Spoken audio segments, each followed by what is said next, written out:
एक दिन बुद्ध एक घर के बाहर भीख मांगने पहुंचे।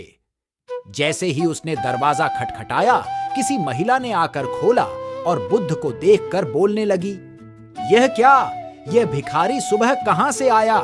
इतना बोलकर तुरंत दरवाजा बंद कर दिया और उस महिला का एक पड़ोसी दूर से इस तमाशे को देख रहा था। वह भी बुद्ध का विरोधी था। स्वाभाविक रूप से उसे यह देखकर कुछ ज्यादा ही मजा आता था, इसलिए उसने भी बोला, बहुत बढ़िया। अगले दिन बुद्ध ने फिर उसी दरवाजे पर दस्तक दी। इस बार बुद्ध को देखकर महिला फिर से गुस्सा हो गई और बुद्ध पर कचरा फेंक दिया। और उस महिला का वही पड़ोसी आज भी तमाशा देख रहा था।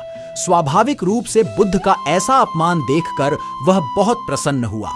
इतना ही नहीं, बुद्ध की हालत देखकर वह जोर जोर से हंसने लगा। तीसरे दिन बुद्ध फिर उसी द्वार के सामने खड़े हो गए, लेकिन आज वह आदमी बुद्ध को फिर से देखकर आश्चर्यचकित रह गया।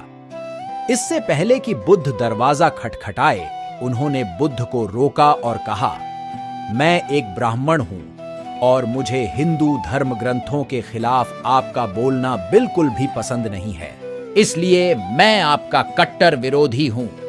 तो आपका अपमान देखकर मुझे खुशी होती है, लेकिन आज इस दरवाजे पर तीसरी बार खड़ा होना मुझे फिर से हैरान कर देने वाला है। मैं आपसे पूछना चाहता हूं कि आप आज फिर यहां भीख मांगने क्यों आए, जबकि यह महिला 2 दिनों से आपका अपमान कर रही है। बुद्ध ने मुस्कुराते हुए कहा, यह आश्चर्य करने की बात नहीं है। आप चकित हैं क्योंकि आपको मानव मनोविज्ञान का कोई अनुभव नहीं है।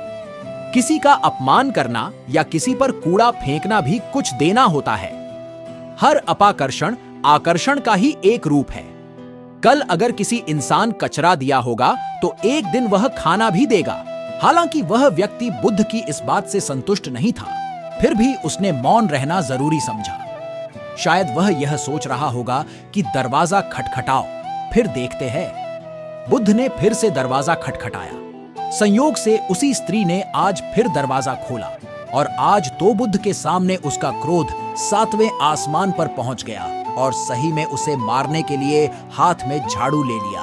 उन्होंने झाड़ू उठाया तो जरूर, लेकिन बुद्ध के शांत चेहरे पर रही मुस्कान देखकर दूरी बनाए रखी। वह चाहकर भी बुद्ध पर वार नहीं कर सकी।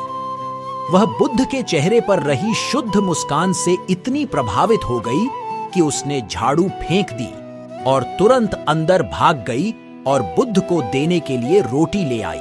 बुद्ध ने उस महिला को ऐसे धन्यवाद दिया कि वह महिला बुद्ध के चरणों में गिर गई और माफी मांगने के साथ रो पड़ी। बुद्ध ने किसी तरह समझाकर उन्हें शांत किया, लेकिन दूसरी ओर तमाशा देख रहे पड़ोसी को यह सब देखकर बुद्ध से लगाव हो गया।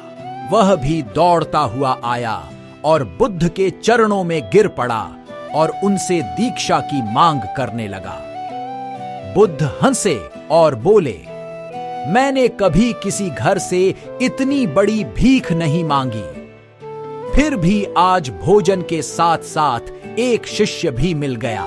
इस कहानी से यह मालूम पड़ता है कि सकारात्मकता और झुकाव ही इंसान के सभी रोगों की दवा है, जिस वजह से सांसारिक और सन्यासी के प्रति नफरत और प्रेम में जरा सा भी अंतर नहीं है, क्योंकि मन के स्तर पर प्रेम और सांसारिक सन्यासी के बीच नफरत की लेन देन होने में थोड़ी सी भी देर नहीं लगती।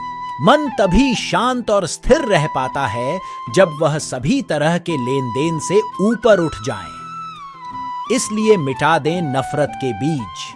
बस दिल में सिर्फ माफ करने और प्रेम से भरी भावना रखें। आप हमेशा सुखी जीवन बिताएंगे।